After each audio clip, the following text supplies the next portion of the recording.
from Mandeville Indoor Sports Centre here in Johannesburg, South Africa. Next up on court, we've got the encounter between Gambia and Kenya in the men's section. Introducing the team from Gambia. At number 9, Malatan Tamba. At number 3, Salifu Kujabi. Number 11, Ibrima Sise. And number 8, Ibrima Ubai. Welcome the team from Kenya. At number 4, Doyo Atiano. Number 5, Itaken Kiplian. Number 14, Robert Mbugi. And number 13, James Kangete.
Right, back to the action here in Johannesburg, South Africa. Kenya taking on Gambia. Joining me in the commentary box, I have Mr. Charles Forster, head of the Technical Commission in the Southern region of IWBF Africa. Welcome, Charles. Thank you very much. And we'll chat a little bit more about the technical aspects of the game, and obviously the new version of 3x3. We're fortunate to have Mr. Luke Verfussen here, did explain quite a few aspects of the rules. But Charles, I mean, obviously, even for the referees, this is a bit of an adaptation. How have the referees found it so far? This is the first time that we have a well-organized 3-on-3, where we had a clinic before the competition. So in my view, so far, the referee is doing very well. Being the first time that we're having a competition like this, so it's positive, very positive. Yes. All right, Gambia in position.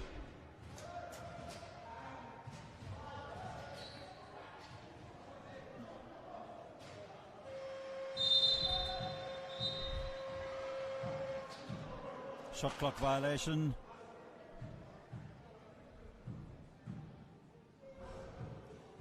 Aside from the referees, Charles, we've obviously had quite a few workshops. Table officials have also got to adjust to everything. What would you say the biggest, I wouldn't say challenge, but the biggest thing to get used to is in this adaptation of the game? There was no big challenge because our table official, they got experience in officiating wheelchair. So crossing from 5-on-5 to 3x3, it was not a big challenge for them. And as we see the games today, they've been running very well with technical. We don't have any mistakes, incidents that are happening so far. All right, Kenya in position now with Kiplian. Under pressure there, and Gambia did well. They would surely need to clear, and well spotted there by the referee. What happened in that particular play there, Charles? Every time a team gets a new control of the ball, they need to clear the ball above the arc, which is a normal 3-point line. So in 3x3 we call it the arc. So if you don't clear, then that becomes a violation. Gambia trying to get something on the board. Gets the shot up, and a foul is called against Kenya. So Gambia will have an opportunity to try and take the lead.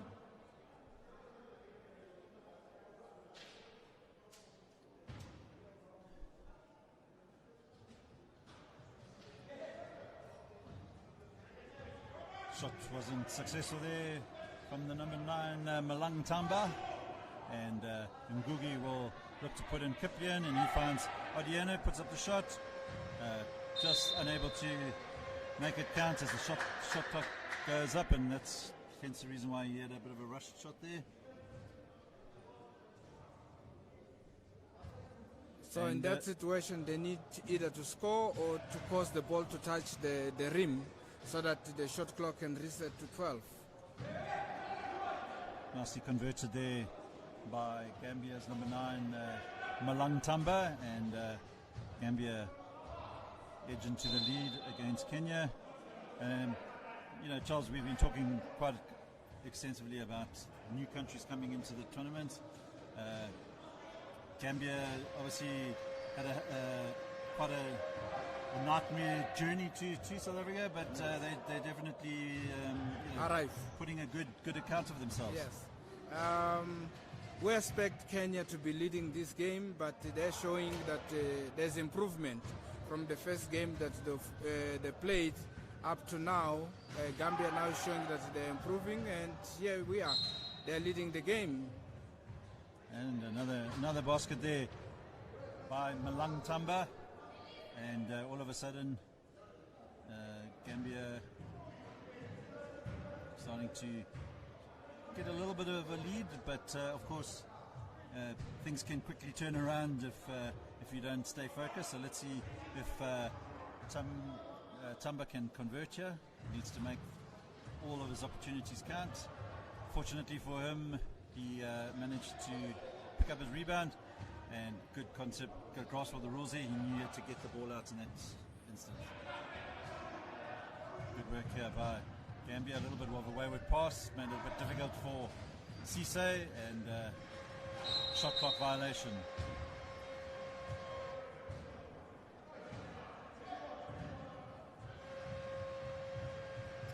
So for the players, it's still a challenge to understand when exactly they have to clear the ball. If we see the last shot that we had, it was free throws done by Gambia. They get offensive rebounds, so in that situation they don't need to clear the ball, they can just score directly. But they wasted time by leaving the key and try to clear the ball out of bounds, out of the arc. That was not necessary. Yeah, and I suppose the more tournaments we have, it'll improve, and the players will learn. And as we've spoken about, it's a player-driven game. Yes. Talk to us about the rule about coaching in this game. Okay, as you know, 3x3 coaching is not allowed. It's only for players and the manager that they are involved in the game. So even if a coach is sitting on the stand, is not allowed to directly coach his team. Good work there by Otieno, wasn't able to convert. Kenya struggling so far against the Gambians.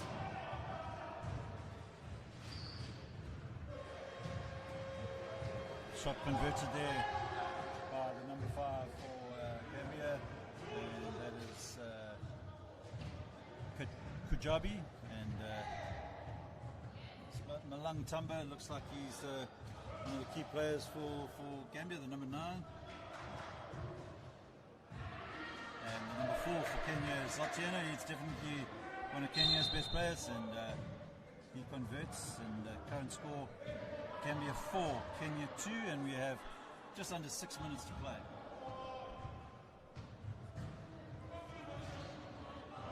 Ngugi for Kenya finds Otieno. You want to convert, gets fouled in the process.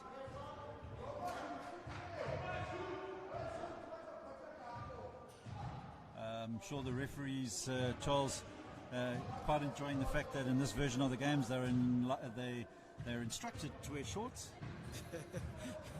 I don't know who designed the rules for referees, basketball rules that referees should wear pants to run in a 5-on-5 game. You know, referees should be wearing pants so that the shorts so that he can be able to run. So I think this is the proper uniform that always a referee should be wearing for a normal game. So we'll have to send out that request to the IWF Technical Commission, and let's see how that turns out for them. Currently now, Gambia 5, Kenya 3. And time is ticking by. 5 minutes 25 left of this game.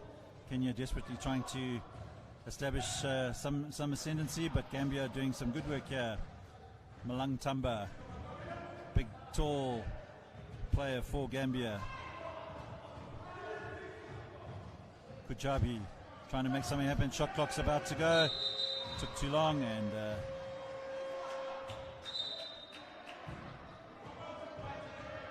definitely this version of the game is it's fast moving action, and the players need to be aware of the shot clock because they can't afford to miss any opportunity. Yes, here the action is very fast. When a team gets control of the ball, they need to be already planning to attack.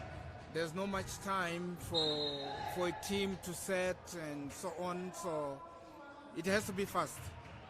It has to be fast. And sitting in a wheelchair, you have to control your chair, you have to push out and in. It becomes a little bit hard, but this is the game, and we have seen that some players, they're doing that very well. Well, Otieno for Kenya, you look to try and convert, and he does, so pulls it back to a 1-point game now, so Kenya 4, Gambia 5. 4 minutes 38 to play. Can Gambia cause somewhat of an upset by beating Kenya? But still plenty of time in this game. 1-point game. Anything to play for here for both teams?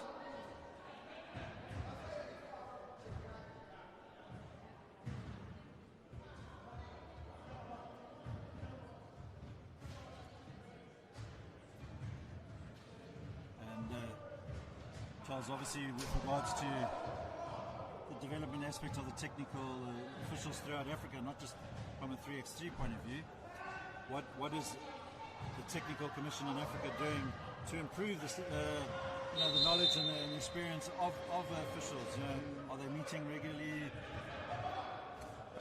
In terms of development, we're working hard. We have a program and projects to recruit new officials throughout all the regions of Africa, and we have been conducting online training for the past 3-4 months.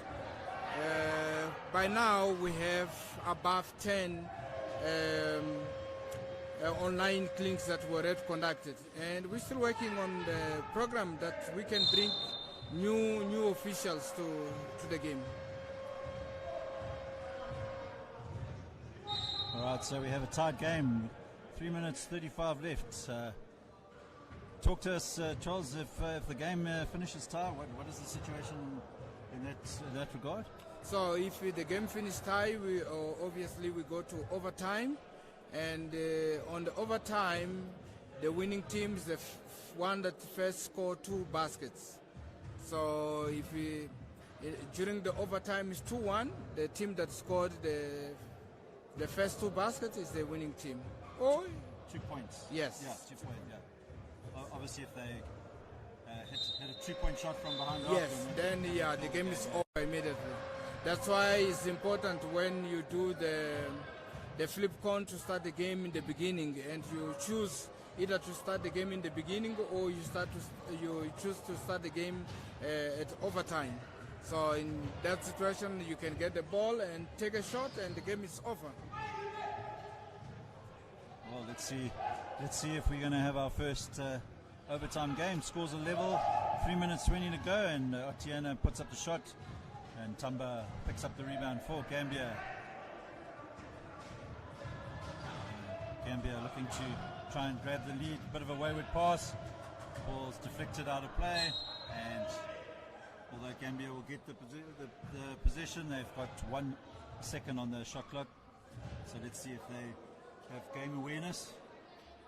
They need to get a shot up straight away.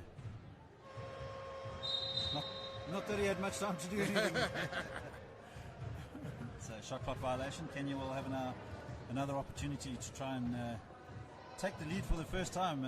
Gambia have led the whole way up until the Kenyans have now drawn level. So Gambia will want to keep them out. Otiana, good defensive work there from Gambia. And Charles, explain to the viewer what happened there. Okay, so Gambia got a new control. They're supposed to clear above the arc, and did not do so. They tried to attack, and that is why the referee called the violation. So I can say the Gambia team is playing competitive against Kenya, but they have lost. They have made 10 overs unnecessary because of lack knowledge of the rules. Yeah, exactly. So it's actually vitally important that the players understand the rules. Yeah. Otherwise, they end up costing themselves the game. That's correct. 5 seconds on the shot clock. Tamba will need to get a shot up here. Good defensive work by the Kenyans. And 2 minutes 14 left. We locked it 5 points each. Just a reminder, coming up next, we have the last game of the women's pool. South Africa having already claimed their spot in next year's 2022 Commonwealth Games. And they take on Kenya in their final encounter.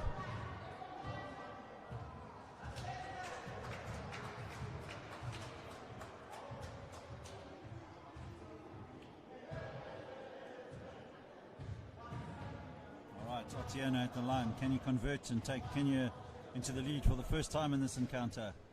And he's unable to. Gets another opportunity with the rebound. He plays it to Ngugi. He misses. Bit of a rush shot there. Gambia will bring the ball back out.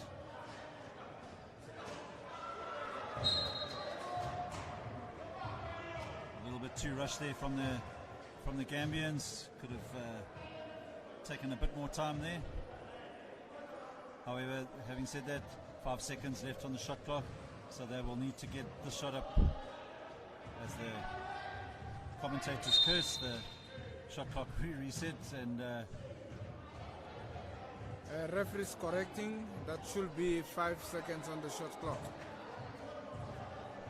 All right, so the shot clock had been reset, and the referees are now confirming that it should have been 5 seconds, and it was not supposed to be reset. So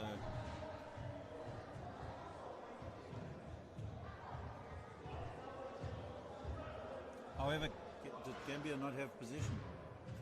Gambia had position, but the referee counted the 5 seconds that they had. That's why the ball was given to Kenya. All right, Otieno looking to make something happen here. Itzak and Kiplian unable to convert. Gambia now.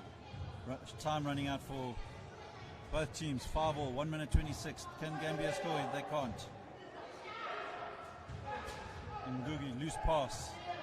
Another loose pass by Kenya, and that could cost them if Gambia are able to make something happen here. Tamba puts up a long shot and it drops. 1 minute left. Gambia 6, Kenya 5. 7. My That's apologies. a 2 point. 7. They called that a 2 point. All right, so Kenya will have a lot of work to do here in this last minute. They need to convert, which Otieno does. So still very much in it. Gambia will need to get it out. Back in now.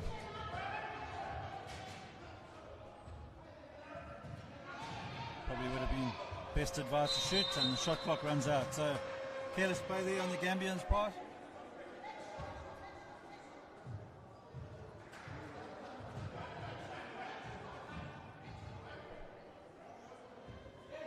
Malang Tamba unable to convert this, so it's Kenya now. Really couldn't afford to miss that. Gambia trying to make sure and extend the lead. Ball tapped out of play. 22 seconds left. Looks like we could be in for the first upset of this tournament.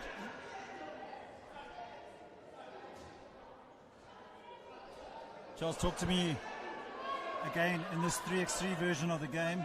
Technical fouls can be very costly for the teams. Technical foul, it gives right to one free throw, which is 1 point that you're giving away. Although the ball is given back to the same team that had control before the technical foul was called. So now you have a draw, it's 7-all. 11 seconds. What can So Gambia? this is overtime. Can Gambia score here? Oh, good defensive work there by Kenya. Shot clock violation. So that is the end of the game. So we're going into overtime. The first overtime here at the 2021 Commonwealth Games 3x3 qualifiers. So just a reminder, the overtime rule. Charles, if you can just run through it again. So the overtime rule, the first team to score 2 baskets, which is 2 points. It can be done in one shot if it's taken behind the arc, or if they score twice, it's 1 point, 1 point. So in this case, obviously Kenya had the initial start of play, so Yeah, Gambia that's now why has Gambia the is- advantage. that's correct. And if they convert here,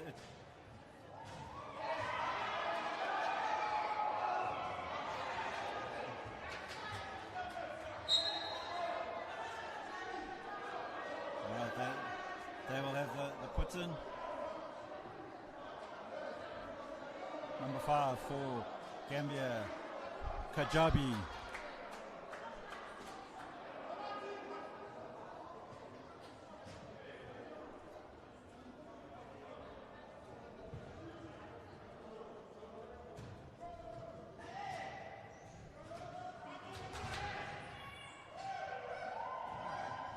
Tamba puts up the shot, didn't count. Can Kenya make something happen here? Nguji. Otieno looking to play in Nguji. Foul called against the Gambians, and that foul was by Kujabi on Nguji.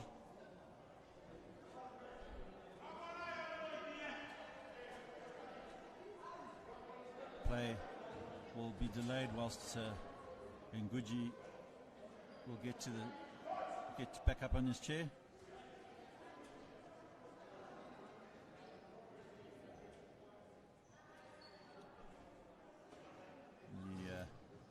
The Kenyan coach running onto the court to assist there, Andrew Njuri. The Kenyan coach is in charge of the coaching commission in the eastern zone of IWF Africa, so looking to develop coaches throughout the continent. So as you saw on these pictures, the coach helped the player to sit, and he wanted to continue coaching, so the referee stepped in to tell the coach to move out of the court. All right, Kenya now with the opportunity to take the lead. Ball slightly deflected there by the Gambian defender, but Nguji looking to find Otieno.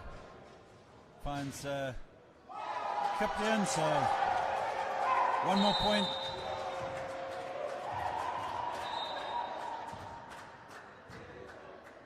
Referee's making a mistake there. It's 2 points needed to win.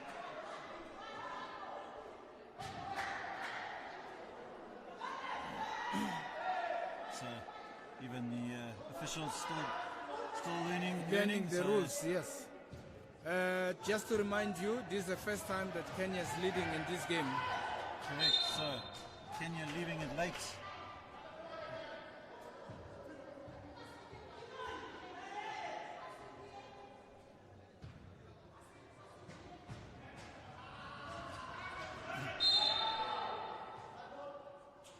That's the referee calling here. Just a foul.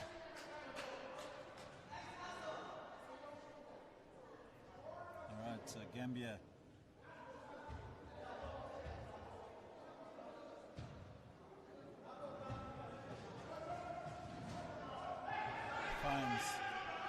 Tamba. And Gambia draw level again. So now the situation is whichever team scores now wins the game. Can Kenya convert? He does. And that's it. And that's it. Well done to Kenya. Kenya through Kiplian wins the game 9-8 and leaving it right to the last seconds of the game to take away the win. So congratulations and a very good performance from the Gambian side, bearing in mind their first ever international wheelchair basketball. This was an exciting game. It shows that everything is possible. Gambia came here, was losing badly against other teams, and as we're running towards the end, there's improvement that we can see, that they have learned something and going forward. So this is good for basketball. Right. Thank you very much for joining us in the commentary box, Charles, and we'll be back shortly with the final women's game here in Johannesburg between South Africa and Kenya.